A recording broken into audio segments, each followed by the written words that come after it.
That is why police officers have got standing orders. The code of conduct everywhere. That is why we have the penal code where crimes have been committed. What I have been emphasizing is that tusianze kuingiza porocho katika mambo ya security, for example, kwa sababu the advice I took, that I treasure most myself when I was in government, is from some of my senior colleagues in the security sector. And for that, mimi naambia wa Kenya, honestly speaking, tunahitaji kumshukuru Mwenyezi Mungu. Sababu tumekuwa na historia na desturi ya kuwafundisha maofisa wa usalama vizuri sana. Some of our leaders in the security sector are probably the best you can get in the region. And they're wonderful people. Wengi walikuwa wanatushauri musiingize siasa katika mambo ya security. Ikifika katika security, hiyo inatukutanisha sisi wote. Hakuna serikali, hakuna upinzani ikifika maneno ya security. What that means is that we be open and transparent and real serious when it comes to crimes that have been committed. That's why I have said before, mimi ndio mtu wa kwanza kusema kama kuna makosa ilifanyika wakati tulikuwa kwa hiyo wizara, ama makosa ilifanyika na mtu yote, iletwe hadharani so that ijulikane ni makosa gani ilifanyika na nani alifanya hayo makosa. Kwa sababu badala ya kusimama sasa waanze kusema too porocho to condemn people, I believe in the rule of law. And in cases that have happened, what are Kenyans asking? Kenyans are asking for accountability. Kwa hata hii maneno mauaji imefanyika wakati wa maandamano. And let all the institutions that are involved do their work. IPOA iko kama na kazi ya IPOA ni kuangalia mahali police have gone beyond the limits of their powers. And them, I mean, watu hawakupigwa risasi na shetani, walipigwa risasi na binadamu. Lazima hao binadamu wajulikane. And in fact, I can go further than that. Mimi naheshimu ile kazi nilikuwa nafanya na naheshimu wenzangu katika idara ya usalama, lakini there is a way you can go if you follow the records and so on, and the proper investigations were done. You can pin down to the individual officers who are involved. Mheshimiwa, it's a fact. Wacha waadhibiwe. That's what we're asking. Mheshimiwa, ni ukweli kwa wakati ulipokuwa serikalini kuna miili ilipatikana Mtoyana. So swali ni hili, where does the buck stop? My friend, wajibikaji tupatie nani? Wakati maneno hiyo ilitokea, sisi wote tukiwa kwa serikali, tuliuliza polisi na DCI. Wakafungua file, wakaanza investigation kwa hiyo maneno. Wakati tulitoka kwa serikali, walikuwa wanaendelea na uchunguzi ijulikane ni akina nani. In fact, when we wanted an inquest at that particular time, the security officer said an inquest is necessary when so many facts cannot be easily traced. Now we have the bodies. The members of the family or their next of kin will come and pick the bodies. We will conduct the investigation. We will piece together the facts from that point and get to the truth of the matter. So we said, fair enough, let us proceed. So the question is, you know, I have said this several times before. It's very easy to bandy blame around and throw blame around because it's politically convenient to do that kind of thing. Why can't we have open investigation? Why can't we make this matter open? Mtu akikuja mbele Katonya aseme mtu ambaye alifanya hii maneno ni Fred Matiang'I, sheria iko.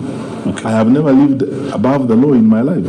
So when you ask me about response, you ask me to make a decision and judgment on a matter that facts have not been brought out to light. And if we go that direction, we are going to repeat the same mistakes that are going on now, where there are problems, and instead of solving the problems, ni siasa tunataka kufanya nayo. Mheshimiwa, tukianza haya mazungumzo, ulisema serikali iko na mkono mrefu, serikali inajua kila kitu kinachofanyika. So sasa hivi unataka kutuambia serikali yenye ulikuwa unafanyia kazi haikujua ama haina habari? That is why Katonya, the DCI had opened the file. DCI had done investigations. There are reports in those files that need to be looked at. I didn't go away with them. And I will not deny that our officers did not know about the matter. Why can't they share what they know? That's what I'm saying. You see, I don't want blanket condemnation. Usimama hapa kusema ni Kitura alifanya hivi ama ni Gatonya alifanya hivi na tena sasa tutoe lawama kwa Kitura ama kwa Gatonya. Is the same story we are saying. You are going around in circles instead of solving a problem. Why don't we actually solve this problem conclusively, all of us? Put all the facts that are available in the open and let those who accountability go the direction investigations take us. So but you see, nisimame hapa niseme mtu ambaye alikuwa available. You know, people are very easy. I know what people would like to see happening in a situation like this is where you name people and say they should be condemned and so on and so forth. And I'm saying that is a very dangerous path to take for a country. What will solve our problems as a country is to be truthful and to focus on the reality that we have as it is. Kama makosa imefanyika na yule mtu amefanya makosa ijulikane. It's the same thing as government saying ni upinzani ndio inalipa hawa watu. Huyu upinzani ni nani? Kuna mtu dunia hii anaitwa upinzani. There is nobody called upinzani. Somebody has a name. Kama ni Fred Matiang'I, enda kwa account zake muone vile alitoa pesa, akalipa nani, akalipa huyu, au wahuni wakuje waseme huyu huyu ndio is the one who's running this gunzi culture in the country, analipa huyu, evidence ipelekwe kwa magistrate namna hiyo. Naam, Daktari Fred Matiang'I, maandamano ya vijana wa Gen Z yamekuwa kala moto kwa serikali iliyoko mamlakani sasa, na bila shaka vijana hawa wanataka wajibikaji serikalini. Na sasa waziri wa usalama wa ndani, nafasi ambayo ulikuwa umeshikilia wakati wa utawala wa Rais mstaafu Uhuru Kenyatta, amri ya piga risasi huwa Rais William Ruto anazungumzia kuhusu amri ya piga risasi miguu umiza. Amri hizi zinamaanisha nini, na umekuwa waziri wa usalama wa ndani katika kukabiliana na waandamanaji? Well, my friend, I'm sure hata wewe mwenyewe unajua unataka nikuambie nini, sababu unataka nirudie yale hata wewe mwenyewe unajua, sababu hata president wake alikuwa anasema unataka nikuambie na wewe mwenyewe unajua. Unajua hizi ni nchi ya sheria na tunafuata sheria vile iko. There are cases I know as a former Minister of Security. There are cases I know where it is allowed and or allowable under the law when there is active combat, especially if you are involved with bandits or terrorists, where active combat, that is called active combat. And in cases of active combat, of course you can't tell officers not to shoot. Their lives are probably in danger.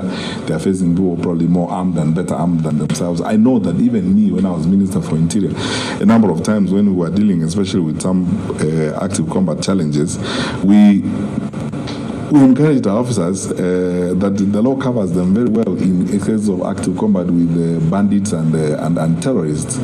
But demonstrators are not terrorists. They are not even armed, as it were. And you know what the law says.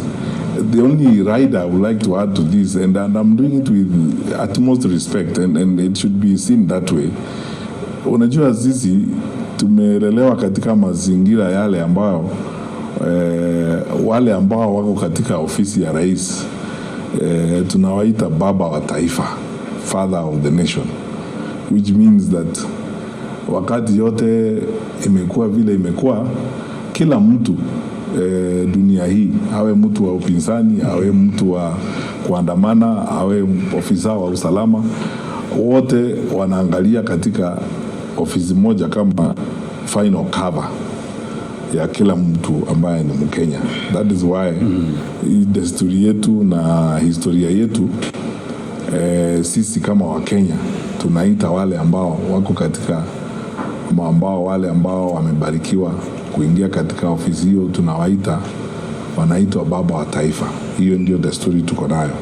Kwa hivyo kuna matamshi mengine hata wakati kuko na shida, mimi ningesema tu kwa heshima kubwa, na nikisema hivyo ninajiunga na wale viongozi wengine kama Senator James Orengo na wale wengine ambao ninaona wamezungumzia haya maneno, kusema kwamba na wale ambao wanamsaidia Mheshimiwa Rais kwa hii kazi, kuhakikisha mara kwa mara kwamba wanamsaidia Mheshimiwa Rais kuhifadhi hiyo sifa. Waandamanaji wanaovamia vituo vya polisi wafanywe nini? Kwa sababu tuliona zikichomwa zingine. Lakini unajua kwanza, you asking us to pass judgment We don't even know whether those are actually real organic or natural demonstrators who are burning police stations. How much it was choreographed work. You know, when investigations have not been done, I can't pass judgment. You know, I'm very careful. I'm a former minister of security. I have to be very careful about the things that I say. I can't now say that there are people who I can't even use that kind of language. You know, you can't use that kind of language when you are a responsible leader. Who are those people? People have names, have identities, as it were. And you know, by the way, I forgot to say this the last time I was in public. We invested a lot of resources when we were in government in the IC3. We have CCTV capability in most of Nairobi and some parts of Mombasa and so on. It is not very hard to actually isolate the identities of individuals who are involved in crime in Kenya.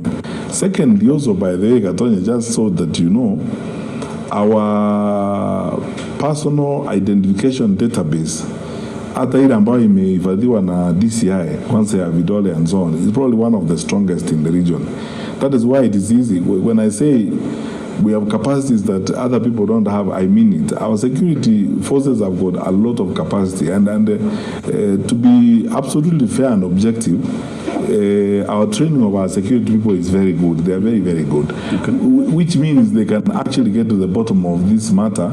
Either A, if they were given the opportunity, or B, they are not interfered with in terms of how they do their work. Okay. That's why I'm saying I'm bleeding on this particular matter. It's not just so much about the interview. On this particular issue, if you allow me, mkinikubalia dakika moja.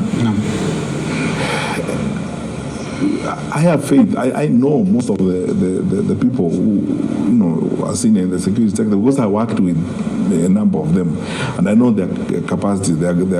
They can actually do a good job, or probably a different job, if there is less political pressure and less politicization. Because I can tell, I am not a child. I am not a fool. I was in that sector for a long time. You can tell when there is extreme and negative political pressure on security sector actors. Okay. And for the sake of the country, that's why I'm saying, and I'm kubalia maybe for the sake of the country and the stability of our nation as we go forward, I wish that there was less of that. They are able to do a good job on their own, they have capacity and so on, and some of these incidents will not really happen. You can tell from some of the things that are happening, and me more than anyone else, you can tell clearly that there could be elements of politicization and elements of political pressure in this. I don't want to go into details of this because I don't have facts on this yet. I've not done investigations on this matter, and that is why I'm very hesitant and careful to pass judgment on this matter, because as I said, me more than anyone else have to be very careful on this, because this is a sector I worked in for a long time and I understand it very well. Okay. Mheshimiwa, still on accountability, uliwahi kuhukumiwa kwa kudharau amri za mahakama wakati ule ulikuwa minister wa intani, mambo ya passport cancellation. So sijui Wakenya watakuamini vipi ukiwa rais wa jamhuri pia utafuata amri kama hizi za mahakama?